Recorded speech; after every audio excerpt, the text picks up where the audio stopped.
I'm Eleni from Breakthrough with Eleni. And lately I've been talking a lot about judgment, about the fear of judgment from others and self-judgment.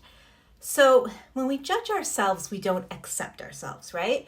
And that self-judgment can lead to all kinds of issues like unworthiness, insignificance, and fear. To truly accept ourselves, we have to accept our reality. And this can be hard. So in this video, I'm going to give you some tips about how to actually accept yourself. So first, when you're practicing self-acceptance, you need to unconditionally value all parts of who you are. You need to accept the good things and the things that need improvement. And it's hard, right? We tend to be so hypercritical of ourselves, but there's lots of ways we can accept all parts of us because they're all us, right? And they have a purpose, the negative and the positive, right? It's all there for a reason. And we need to acknowledge our reality, right? It's not always easy, but when we accept our current situation, we stay in the present moment, right? And it actually leads to more happiness and more acceptance. If we're always thinking about the past, and you know how I hate people to be stuck in the past, right? We want to move past it, or worrying about the future, we can actually accept ourselves and who we are right now and where we are right now. When we acknowledge our reality, it can help us make good choices in the present and start to shift those things that we don't like, right? We also want to practice what I like to call fierce honesty. When we can admit honestly what's going on in our lives, we can powerfully create new futures. If you deny your current reality, especially if it's not the best, it's not going to make it go away, right? And I find even when we're hypercritical with ourselves, sometimes we don't like to really admit what's going on.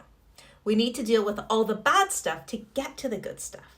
When we accept ourselves truly, we accept all parts of ourselves, all parts of our reality, the good and the bad. And when we can honestly take stock of what's not working, we can start those changes happening.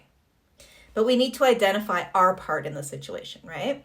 We have to totally accept our role in it, right? What the role we play in getting us to where we are today. So ask yourself questions about your current situation.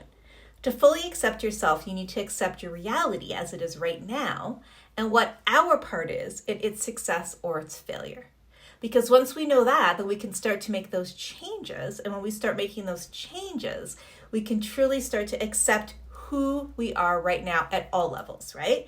It's kind of like knowing your monster. When everything's out on the table and nothing's hiding in the corners, we can start that process of self-acceptance. And we also want to admit our mistakes and own our outcomes, right? We can't fix anything unless we admit there's a problem, but also being able to see those problems as learning opportunities. And I know that sounds cheesy, but I always tell my clients that failure is just feedback, right? I love failure because then it tells me what didn't work. And that's really cool because now we can change it, right? We would know what didn't work. Now we can figure out what does. And remember that everything is about us, right? We are in charge of our outcomes and we're in charge of our results and we're in charge of who we are, which is super cool. Another thing when we're getting to self-acceptance is we don't want to let fear get in our way. When we fear other people's judgments, when we fear the outcomes, and we're always feeling fear about our futures, we're not in a place of self-acceptance, right? Self-acceptance is a place of calm. It's a place of realization, and it's a place of gratitude for what's happened in the past and what's happening in the current moment. We also want to be aware of all the positive aspects about ourselves.